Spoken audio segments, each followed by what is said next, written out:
Good morning, and here we go. I'm getting a little bit of a late start this morning. Just had some other things to do. Sun's up a little farther than it usually is, but it's going to be a great day. I had a hard time catching my horses. These three have been out for, I've been gone for 4 or 5 days, and these three have been out as the other horses have, and they didn't feel like coming in to get caught. I was on foot with these. I'll go get the other ones a horseback, and I got a new idea after my time with Temple. I just stepped on here, and we'll just walk off here and go find other horses. But I got a new idea. Temple spent some time with Temple Grandin this last weekend,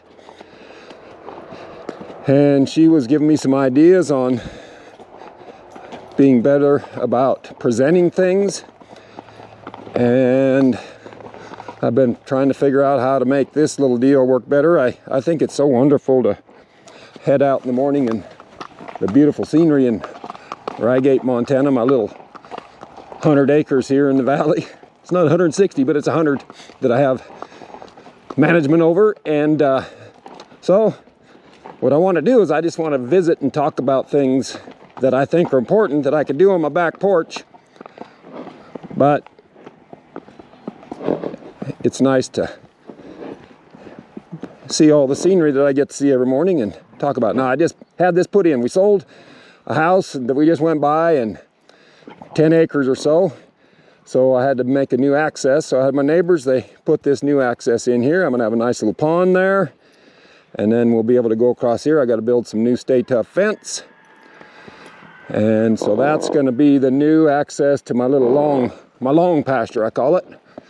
So as you can see, my horse, she sees everything. There's some different equipment in here, and things have been moved around, and she sees, and these dang dogs running up and playing, causing her to be pretty snorty this morning, which is all right. I kind of like that, actually. It means she has enough life to live. So we'll just come up to a trot here, and we'll trot out and find these other horses and have us a nice morning. I moved my GoPro from my hat to my chest. We'll see what kind of point of view that gives things. Now her mind's way out in front, my horse is, and I'll just ask her to come back to me, see how soft she'll come back to me with my hackamore. I just picked these weeds this morning.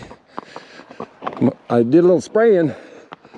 My father-in-law did some spraying, and I did a little hand spraying yesterday, and it's killing some of this stuff that I don't want. And I want to just hand pick those bad weeds there. So anyway, that's what's happening here. I don't own a lawnmower. I want to graze things. And so yesterday, I finally got my weed eater working again. And I weed eated this little spot right here. I'm putting in a new water line. Gonna have a hydrant for my dogs. I'm gonna put a waterer over there where you can see the sunshine in those trees. So this is all different in here, and she really sees it. But I mowed that with a weed eater, and what I like about it, looks kind of like it's been grazed. I'm gonna get some sheep or something so I can graze this stuff, but I just can't hardly make myself mow grass when I'm short of grass out here in the pasture. That's just a mental thing. And so I love the look of a grazed pasture, not a lawn, and that's one of those things you got to get over in your mind. So this is a beautiful little spot. It's kind of grazed to about the butte tops with my weed eater, one lone tree, and I'm gonna rebuild this fence and do things, but I love the way this looks here. So anyway, that's my story on mowing lawns.